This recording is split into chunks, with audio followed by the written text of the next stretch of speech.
So at the start of the Diamond Jubilee Challenge Cup, on the Berkshire station we have the Tideway Scullers School, and on the Buckinghamshire station we have Nottinghamshire County R.A Association. It's great to see Notts County back racing. You know, they've only kind of been on the scene for the last few years, and to be in the draw for the Diamond Jubilee Challenge Cup, I'm sure would have been a great achievement for the club. But it's been a good start actually for Tideway Scullers. They've got almost a length off the end of the island. This combination as well won Henley Women's Royal Regatta in the junior event. It's finished 5th at national schools, so they've had a really good season so far. You know, they're a competitive crew, and obviously the crew from Nottingham kind of mentioned the kind of rebuilding program. We've talked about this a number of times. You know, it's kind of, you go through waves of having lots of success, and then it comes down, then you go back up again. And you know, they competed themselves at Henley Women's Regatta a couple of weeks back. Yeah, they've actually had a really successful double all season, the Notts County girls on the left and the green. They were silver medalists at the national schools, so they did come away with a medal from national schools, albeit in a smaller boat type, and they've got they've been joined by 2 other athletes to form this combination in the junior women's event at Henley Royal Regatta. But and that's a great shot from the air there. Look at the symmetry between the movement of the athletes, the handles. That's a really great shot there. And I find it stunning to watch in quadruple sculls because they always just look so symmetrical. I think it's just because you've got both blades on both sides, and from above, look at that. That's a great shot.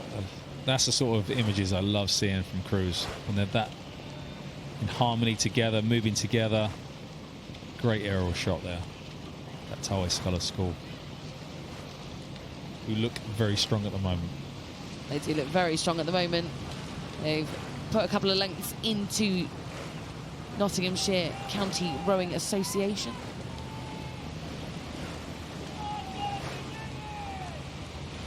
And then we've got Nottingham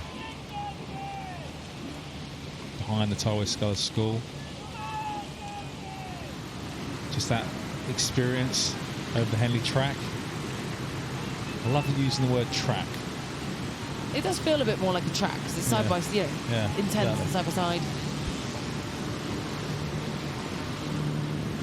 And as you can see, the umpire's launch sits directly in the middle of the course. So that's kind of your marker that you're on one side of it, or you should be on one side of it, and the other crew on the other.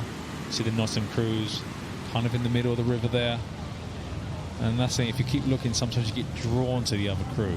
It's just that natural thing that happens when you start looking one way or the other. And a huge amount of credit here to the steers persons in both of these boats.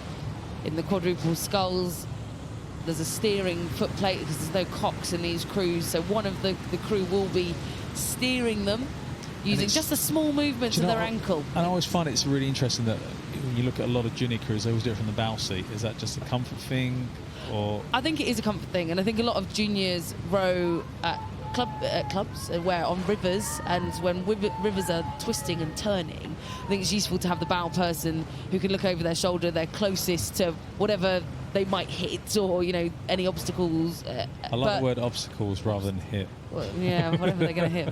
Hopefully they won't hit anything. But when you've got a straight course, as you said, I think a lot of the senior crews will have either their 3 or their stroke person with the steering plate. And also, I suppose it's quite a lot to think about, isn't it, in the stroke seat when you want to set the rhythm. You know, you can't see anything. There's just a lot on the individual's mind. Where you said it's a bit more relaxed in the bow seat. I know it's a faster moving section of the boat, but you have time to kind of look, work out where you're going. And obviously, you're normally, I gather, depending on your crew, you're the person that obviously gives instructions as well. So you're kind of the leader, if you want to call it, of the quarterback. We've used that term a few times this week.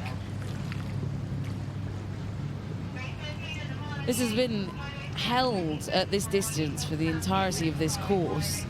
It's been a good performance by Tideway Scullers. I'm sure they would have wanted to shake off Notts County a little bit earlier in this race. The finalists from the national schools on the Friday. We've already heard how many races they've got to do tomorrow. They'd have wanted an easier race here to save some energy, but Notts County girls have held on to the distance. They've not allowed Tideway Scullers to put any more lead into them. And it's meant that Tideway Scullers have had to keep the rating up really at a reasonable pace. They've really dug in well there, that Nottingham crew, to really try and keep in contact, well, not contact, in contention in some way with the Tideway Scullers, because they would have known on paper the calibre of the efforts they're going against. And they'd have had their race plan scratchy, and it looks like they've really stuck to that particular race. As they come towards the end of the enclosures, you see Tideway Scullers crossing the line ahead of Nottinghamshire County R.A. Association, and they will progress onto tomorrow's semi Saturday's racing.